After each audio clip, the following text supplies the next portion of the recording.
দল থেকে বহিষ্কার করা হয়েছে। আবার দেখতে পেয়েছি কিছু নেতা ওই বহিষ্কৃত নেতাদের পাশে নিয়ে বিভিন্ন মিটিং মিছিল করে যাচ্ছেন। ওই সকল চাঁদাবাজের গডফাদার নেতৃবৃন্দকে বলে দিতে চাই, আপনাদের তো এই রাজাপুর কাঠালিয়ায় দীর্ঘ 79 থেকে যারা নেতৃত্ব দিয়ে রাজাপুর কাঠালিয়া বিএনপি কে ঐক্যবদ্ধ করেছেন, তাদের সাথে তো কোনো সময় দেখতে পাই নাই। কোথা থেকে এলেন? সেই 2008 সালে কোথা থেকে কি করেছেন? আবার দেশ ছেড়ে পালিয়ে গেছেন।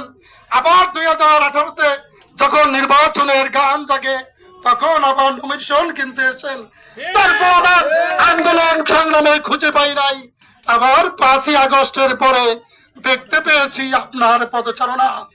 আপনাকে উচ্চার করে বলতে চাই, কাঠালিয়া নেতৃবৃন্দ আপনাকে যেভাবে প্রত্যাখ্যান করেছে, আগামীতে যদি আপনি কোন চাঁদাবাজের আশ্রয় দেন, কোথাও আওয়ামী লীগ সন্ত্রাসীদের নিষিদ্ধ সংগঠনের সন্ত্রাসীদের যদি আশ্রয় দেন, এই কাঠালিয়ার নেতৃবৃন্দ এখানে হাজার হাজার নেতৃবৃন্দ উপস্থিত হয়েছে, আপনাকে ছাড় দিবে না। আপনাকে কাঠালিয়া থেকে অবাঞ্ছিত ঘোষণা করবো ইনশাআল্লাহ। কাঠালিয়া দল চালাবার অধিকার আপনার নাই। আপনি চাঁদাবাজের গডফাদার, আপনি আওয়ামী লীগের পুনর্বাসনকারী, আপনি আওয়ামী লীগের নিষিদ্ধ সংগঠনের পুনর্বাসনকারী। তাই আমরা কিন্তু কিছুতেই ছাড় দেব না। তাই সাবধান হয়ে যান বন্ধুরা। এই আশাবাদ ব্যক্ত করে আগামীতে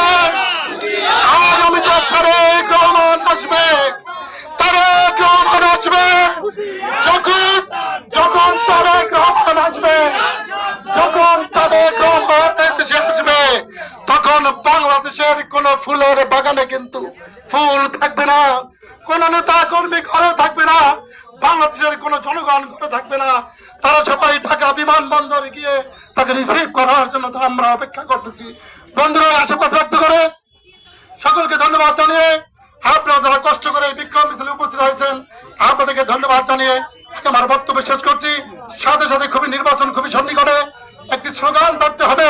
আমাদের কোন মার্কা আছে? হ্যাঁ, আমাদের কোন মার্কা আছে? মহিলা দল বলেন কোন মার্কা আছে? যুব দল কোন মার্কা আছে? ছাত্র দল